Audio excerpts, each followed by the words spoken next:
Welcome to the PreSales Podcast. I'm Mattie Stremic, and I'm hosting our brand new series on becoming a world-class solutions consultant.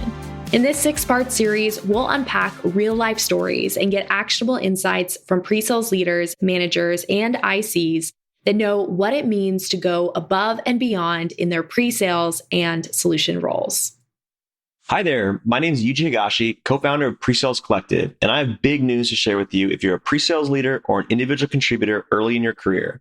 We recently launched 2 training and enablement programs aimed at helping you take your career to the next level. Both programs were created by pre-sales leaders with input from dozens of SC veterans across our community. Now, we'll be running cohorts each month, so if you're interested in participating, visit us at presalescollective.com/enablement to submit an inquiry, and we'll send you details about each program, including this curriculum and schedule. We look forward to working with you on growing your career and being part of your career journey. Thank you, and I hope to see you soon. Hey, PreSales Collective, we're back with part 3 of our Becoming a World-Class Solutions Consultant series. And today I'm here with Maria Latt, who is the Solutions Consultant Manager at GEM, to talk about how to gain visibility and broaden your impact. Welcome to the PreSales Podcast, Maria. How are you? Doing well, Mattie. How are you? I'm doing good. I'm so excited to record this podcast. I've been waiting for this one ever since we had our prep session. I've loved the discussions that we've had so far, and I'm so excited for our audience to kind of get to hear your perspective.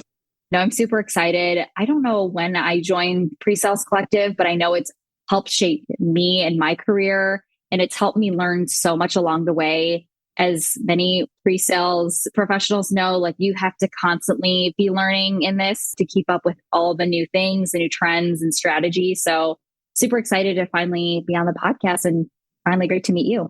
And for those who don't know, Maria is also a PSC ambassador. So she'll actually be hosting some panelists later on in the year for one of our summits. And so I'm sure you'll get to see her face even beyond this podcast today. So Maria actually gave you a shout out today in our Modern SE Summit that we hosted and talked a little bit about some of the discussions that we've had in preparation for this podcast. I'm excited because I think everyone's had a little bit of a teaser, but we happen to have a few commonalities in our background. I noticed we've both studied psychology and we have both a background in HR. I would love to know a little bit more about your journey. How did you end up in pre-sales? You are spot on. I have a psychology major, minored in business. I think at the time, I honestly didn't know what I wanted to do, but I knew I loved interacting with people, solving problems, figuring out how I could help. So I knew just in my core, that was what I wanted to do. So I went from everything from, do I want to go to med school? Do I want to be in HR? Do I want to go to law school? And so right after I graduated from the University of Illinois, I was recruited into an early career program called the ECD program at Aon. It's essentially for new grads wanting to explore the HR track. So all of us did a rotation within HR. So I landed in executive compensation and did that for a little bit. What was great about that program is we were all so new, fresh out of college, excited to try new things. And I knew for me within executive comp, while enlightening, it was not for me. But what I did learn in that space is that technology is key. So one of my very first projects when I was there was to assess technology to help with our contract system. So at the time, some of their largest producers within the Aon business units left the organization and they couldn't find their employee contracts that stated at what point they couldn't leave or how much was owed if they were to leave and bring customers. And so that was a big issue. And that's when I knew technology was so important in any place that you work, whether it's HR, whether it's recruiting, education. And so that was my first taste into tech in general and evaluating technology and to help solve our problem, which was contracts going missing. But from there, I actually decided to do a rotation in campus recruiting and fell in love. I was recruited off campus. And so I wanted to go back on my campus and recruit students. And so I was a campus recruiter for many years. And in that, I know that for all of you who may be career changers or have fallen into this space, you've come across a problem where it's got to be solved. You don't know what it is, but there's got to be an easier way to do my job. I kept telling myself. And so when I was a campus recruiter, a lot of it was manual. A lot of it was spreadsheets, paper resumes everywhere. And at the time, there was a company out of Chicago, a startup that was looking for campus recruiters. They were looking for them to be customer success managers. I had no idea what that meant. I didn't even know what a customer success manager did, but they were like, it doesn't matter. We just need folks to be able to speak the language of our customers. So I moved over to that company. It's called Yellow, based in Chicago. I was there for almost 5 years, moved over to pre-sales in my second year of being there. And honestly, if it weren't for me just being curious, trying to solve problems as I normally do, as I mentioned, it's kind of at my core of just wanting to solve problems. I probably wouldn't have fallen into pre-sales, but that was my start, is just saying yes, leaning in, not sure I knew the answer, but knowing I was going to figure it out. And ever since moving into pre-sales, I have tried a couple other routes. I know some pre-sales professionals may have had a thought of maybe, do I be an AE and carry the bag? I've tried it, not for me. Glad I did it. I know James welcomed me back when I bounced back into pre-sales right after my little short internship at a full quota carrying role like an AE. But it's been a wild ride. I've since gotten promoted. I've since moved to different organizations. I'm at GEM now, where I manage a team of 6 pre-sales SEs. So we call them solutions consultants. I know there's different names in different industries and verticals, but we're a really great group, great team, and really excited for the next few years here at GEM. Wow, well, what an incredible story. And I love that you talked about, starting out in customer success and then getting into pre-sales. Because a lot of times I feel like we don't talk about how actually the skills for both those roles are overlap so much. And customer success can be such a great feeder for pre-sales, or for people that are in customer success that, want to grow their careers. Pre-sales can be such a great route. Just recently, I've talked to a few customer success managers that are interested in what next for me, whether it's being a manager of a team. Some are interested in going into sales. And I have talked to a few that are interested in pre-sales. And it is quite funny how much the skills transfer over. So for anyone that is a customer success manager that is thinking about moving into pre-sales, do it now. Raise your hands. Put a meeting on that manager of pre-sales, their calendar. I've had a couple already, and it's been great just sharing my journey. And for some people, after we have a conversation, they're like, not for me. And others are like, wow, I'm inspired. I want to give it a go. And I didn't even know pre-sales was an option for me until I started working as a CSM. You are not alone with that occurrence. I'm excited because today we're going to be talking about gaining visibility and broadening your impact within the pre-sales space. So I'm going to start with a pretty big picture. Is that okay, Maria? Yeah, absolutely. For our big picture question, ultimately, when you think about pre-sales, what does it truly look like to stand out in this space? So to stand out in this space, you have to be your own advocate. This is a role where you're going to wear a lot of different hats. And while it can seem really overwhelming, know that you have control of what your destiny is. Sounds kind of cheesy, but the only way that you're going to get what you want is to raise your hand, is to lean in, and really have 3 things that I think make a pre-sales professional stand out. The first one is to be curious. I think oftentimes in this day and age, we lean too much on things coming to us and information being fed to us in a Word doc or through enablement, or it already being spoon fed to me in a way, or I can get it in a click, right? It's just not that way. In order to stand out, you have to be curious. And if you have a question, or if there's a gap, try to fill it, try to find it, try to go out there and interview folks on your team or interview folks cross-functionally to get the answers. Because a lot of the times we aren't going to have the answers. If you're working at a startup, especially, you're going to have more questions than you do answers. And my biggest advice there is to be curious. And even if you work at a large organization, things can always be better. There's always an opportunity for you to figure out what's not working and be the one that fills it.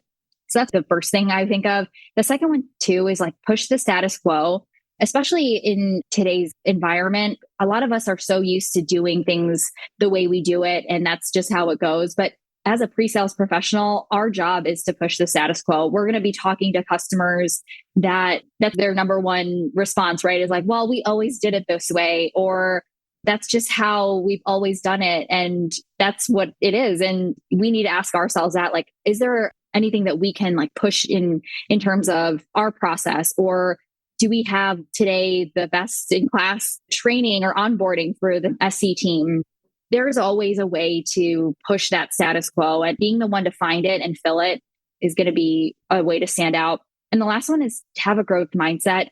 It's so easy to live in the negative and to think this is it, kind of like a doom and gloom type of attitude. But if you come in with a growth mindset and try to find opportunities to see someone's point of view or take the feedback and internalize it, grow from it, you're going to have so many more opportunities come your way. And I'm such a believer that the energy that you give out is the energy that people feel from you. And so however you can try to hone in that growth mindset or lean into it, even if it's not something you naturally gravitate towards, a lot of it can just be you asking yourself, like, where do I want to be in 5 years? Or what is it that I want to have accomplished by this time next year? And for you to have that growth mindset is to ask yourself that, but also what are the steps to get there? And with that, you have to have that openness and growth. There's so much to unpack in there. We have some time to unpack these different concepts, but I want to raise a question. We're talking about in this entire series, we're talking about becoming a world-class solutions consultant. You just dropped incredible nuggets of what does that really look like to stand out. But at the end of the day, we are working for a paycheck. What would you tell to someone? Why bother? Why go out of my way?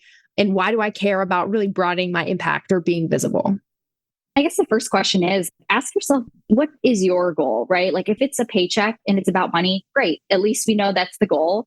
And so if your goal is to make more money, chances are you'll have to stand out. You'll have to do something different. Otherwise, you will just stay within that same band, or you may get overlooked for a promotion. So if that is your goal, is to make more money, chances are you're going to have to go above and beyond and start to do the role that's above yours.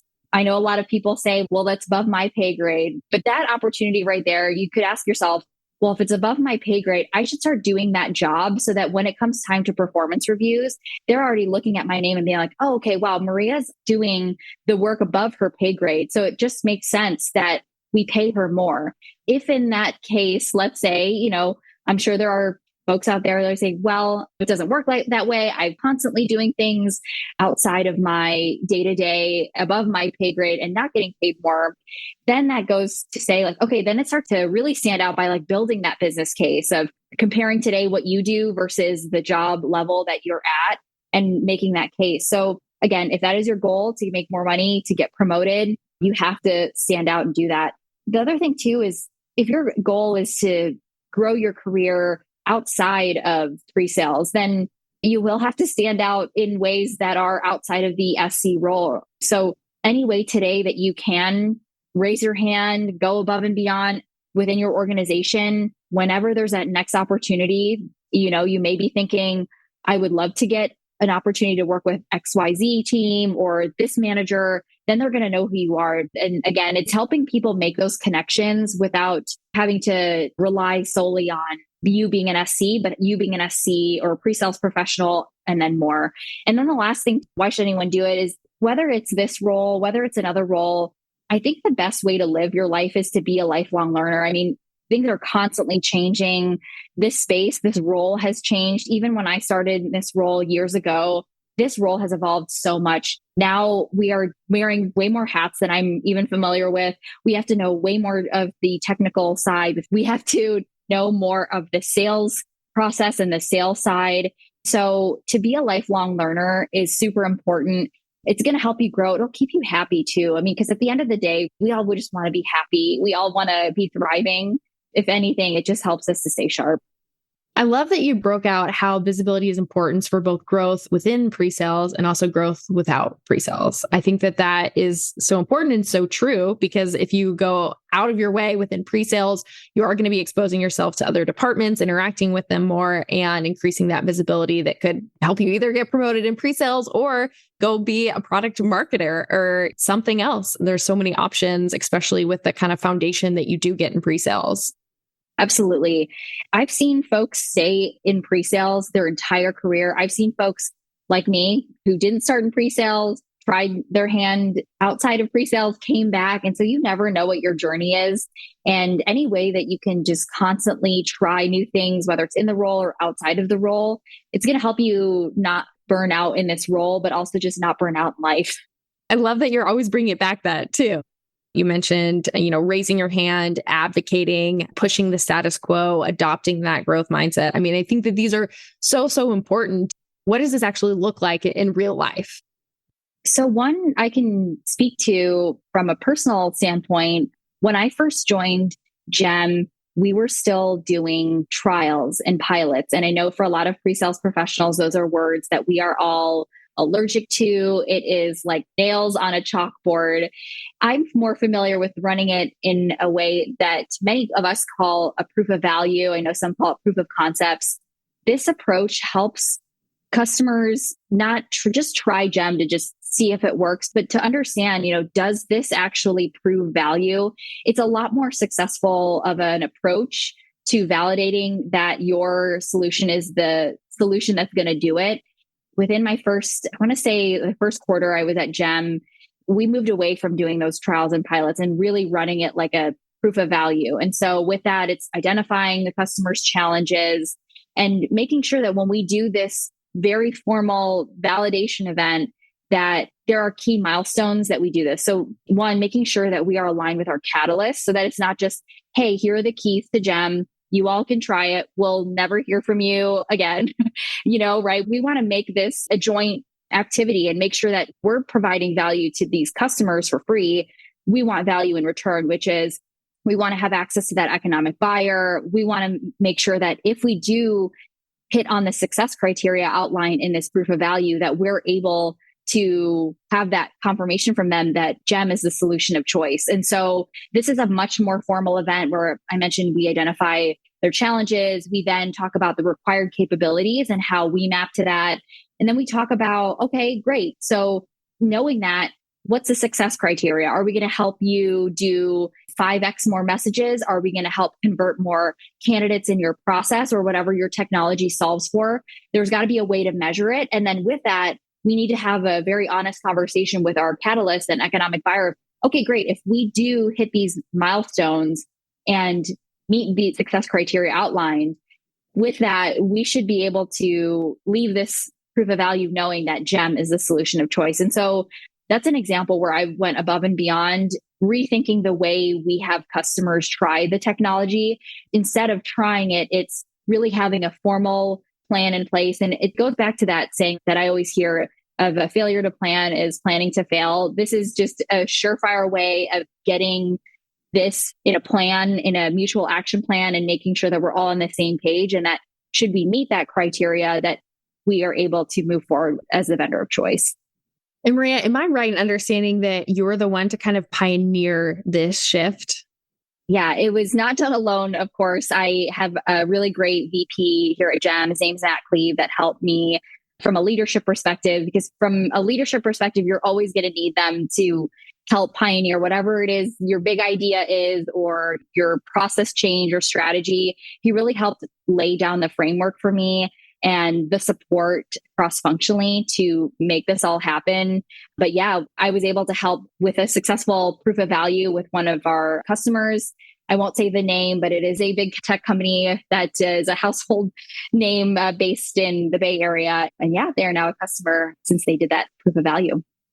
I love that example. And I think that's such a great one of kind of raising your hand for as far as like identifying a gap and then being the one to fill it or, helping make that happen. I will say at my last company, there was a time where it felt like there was a discrepancy between what sales was selling and what product was building. And I remember feeling, a little conflicted as far as, am I the right person to bring this up? Other people must be aware. This is above my pay grade. And I felt also a little bit of imposter syndrome about like maybe raising awareness to kind of the discrepancy there. Do you have any suggestions of when it comes to identifying a gap, what's the right way to go about bringing up a way and, getting buy-in from leadership and also doing it in a respectful way because there might be multiple parties involved?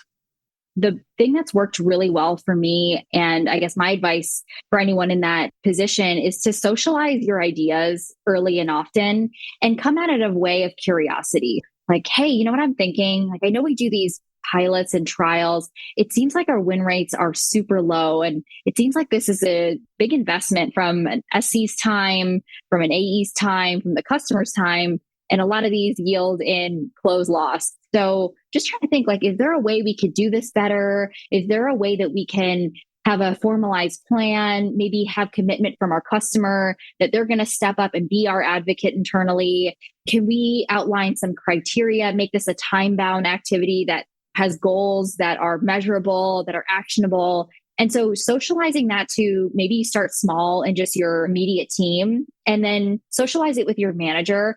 The way to get any buy-in from leadership is to socialize it like, hey, I see a gap and here's what I'm thinking. Your manager is going to love that one, not only that you found the gap, they know that gaps exist, but what they're really going to love is that you have a solution for that problem. And so bring those to your manager of like, I'm excited about it. I'm happy to take the lead on that. That's something your manager is going to love. Your CRO is going to love. And by trade, we are solutioning in our day to day. And so finding solutions in our team, in our organization is going to help your career and it's going to help bring a lot of your ideas to fruition.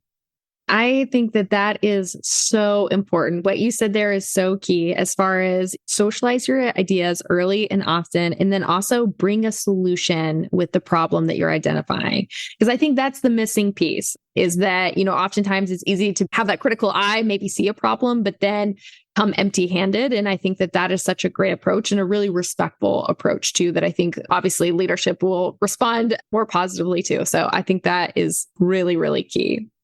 I love that you shared some personal examples. Do you have any examples of other folks that you've seen, pre-sales leaders or ICs that they have just really done a great job of raising their hand or advocating for themselves beyond what you see in the typical sales engineer?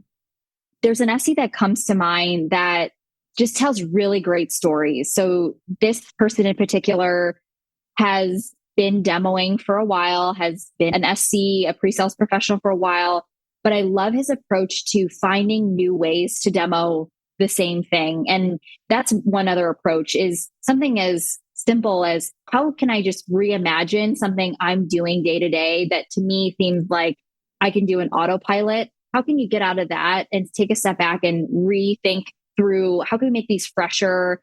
Based on what's going on in the economy right now, are there new talk tracks that I can make that I can align new stories and new urgency based on that with new products and new releases? What can I do to be proactive in sharing that on these calls where, I may want to just do my traditional demo or traditional talk tracks based on these types of use cases and problems. Rather, I can look at the newer releases and even if I'm not enabled 100% on them, I can be a little creative in thinking, okay, maybe I'll just sprinkle in a little here, or maybe get their feedback from the customer on, hey, we're actually thinking about building this. What are your thoughts? And taking that and sharing with products. So that's exactly what this individual does day in, day out. And I think it's brilliant, right? Like how many of us are in autopilot sometimes in our roles because we've been doing it for so long or get used to it. And many of us, we like comfort and familiarity, but taking that approach of stepping back and trying something new is another example of where I've seen somebody do something differently to go above and beyond visibility. That's incredible. I think that's so true that we also get very comfortable, especially when we've been doing something for a long time. What's unique about my role in working with the Academy is I work with folks that are trying to, break into tech. And then I get to still stay connected with them once they're in these roles. But they have this level of energy and hunger that is very contagious, looking at everything from a fresh point of view. And it reminds me almost on a daily basis to kind of revisit where I'm comfortable, even when I'm doing presentations or, whatever it is, because their level of energy and hunger and passion is so contagious and it can kind of get lost when you've been doing something for a while. So sometimes it's helpful to surround yourself with people that are doing that work, that are maintaining that level of hunger and curiosity and even passion. So I think that's a great example. It always hits too when a new person joins the team, when they're coming in with fresh eyes and they're like, what's this? How does this work? Do we have documentation for that? And so for anyone who has anyone relatively new, ask them hey, what do you wish you had when you first started? Or now that it's your 90-day mark, or even someone who's maybe not as new, maybe someone even just 6 months or less than a year into the role, like that's a great place to start of like, where can I be visible? It's like making an impact on what is not available today that somebody wished they had. I think that we oftentimes overlook from that onboarding process. Someone who's just gone through it can tell us so much of what's missing and that we probably have the answers to. It's in our heads, and we take that information and hoard it for ourselves, for better, for worse. And I think the best way to stand out is to take the knowledge you have and share it with others. All right. Well, we're getting close to the end here. So I've got two last questions for you. The first one being, after kind of covering what we've covered today, even if it's kind of a summary of some of the things that you've shared, what should every SE go do tomorrow to gain visibility and broaden their impact within their role? I'll break it down into three things. So I think the first thing that every pre-sales professional should do after this podcast episode is to get to know your cross-functional partners. So your AEs, your sales managers, product, CS. And when I say get to know, I mean literally put time on their calendar.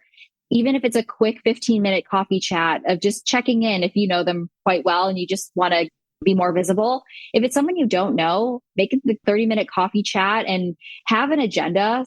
I think everyone is strapped for time. I know folks have Zoom fatigue. If you can show up with like, hey, for a 30-minute chat, here are the three things I want to know. How did you get into this role? What do you need from your pre-sales professional? And how can I help you today? Things like that. Just giving a little agenda in your calls. But those are the partners you're going to need. I mentioned sales, product, CS. But if you're a small organization and have the time and bandwidth to talk to engineering, to talk to marketing, product marketing, that way, whenever they have a question, whenever something pops into their minds and needs someone to pick their brain, you're going to be one of the first people to know. So to do that. Second thing is raise your hand. I know at every organization, they do webinars, they send folks to conferences. There's documentation that doesn't exist. There's somewhere in the process that needs a little bit of refining. Find that or raise your hand if it's called out of something they want to task someone with, but find those opportunities and just do it. I think if you start to do the job beyond your role, like you're going to get to whatever that next step is for you. So just start doing that job. I always hear people say, do the job before you get it. I've tried that in my career. It really does work. I know it's a lot more of an ask from you, but if that's something that you want, you do have to kind of go outside of your comfort zone. And then the last piece of advice is don't think, just do. Like, don't overthink it. I think we can oftentimes get in this loop where it seems too much. It seems like it's met with resistance, right? Like a lot of the times us as humans, right? We want to remain comfortable. But if that is your goal to grow, to get beyond your current level right now, or to get that promotion, you do have to do it. And it's in the why you want to do it, but more importantly, the how. So what are the steps to do that? And I always tell myself, don't think, just do. Because if I start to think and I'll overcomplicate it, it just gets messy and then I end up just where I'm at, which is nowhere. So just do it. We've talked a lot about going above and beyond, going outside of your role and being intentional about that. But what about the work-life balance? Is it possible to do all of that and still maintain, your identity and who you are outside of work? I think it's extremely important. So if it's not already a thing, if work-life balance to you is not there, I think you need to prioritize it. You need to avoid burnout. It's a great way to just stay inspired, to stay ready in your role. For some of us, we have families, we have kids. I personally don't, but I just adopted a dog. And so that has helped me step away from the day-to-day of work that can sometimes over the course of a whole day, a whole week can be a lot. So taking the time to spend with your families. Also indulge in the things that give you joy. So what are your hobbies outside of work? Are you really big into movies, into shows? Like there's no shame in indulging in things like that. Because I think taking your mind off of work will help you feel good when you go back to it. And I personally like to sign up for things that give me inspiration. So I live in Pasadena. I auditioned for the Pasadena Chorale.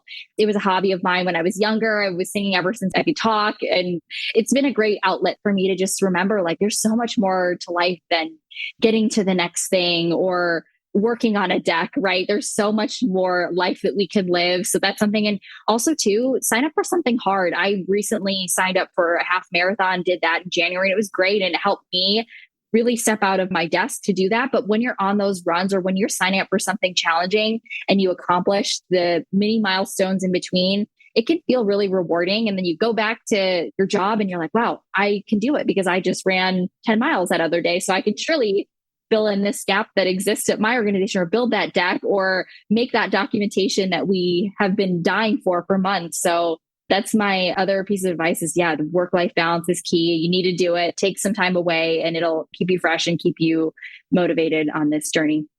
I love this perspective, Maria, and I just appreciate all that you shared, the stories, the examples, the advice. I feel like this episode has really hit on a lot of tactical advice. So if you weren't taking notes, go check out the blog because there will be a lot of takeaways in there. But thank you again so much for joining me today, Maria. It's been a joy to get to know you during this whole process, and I really appreciate the time. Awesome. Thanks, Mattie. Alrighty, folks, thanks for joining for another episode of the PreSales Podcast. If you want to revisit the takeaways from this episode or any of our other episodes, I would encourage you to go check out the PreSales Collective website and blog, where you can see the core takeaways from each episode and some great discussion questions to think through and unpack with your team. Next up on the podcast, we'll be getting into maintaining a learning mindset, which will debut 2 weeks from today. Thanks again for joining, and we'll see you next time.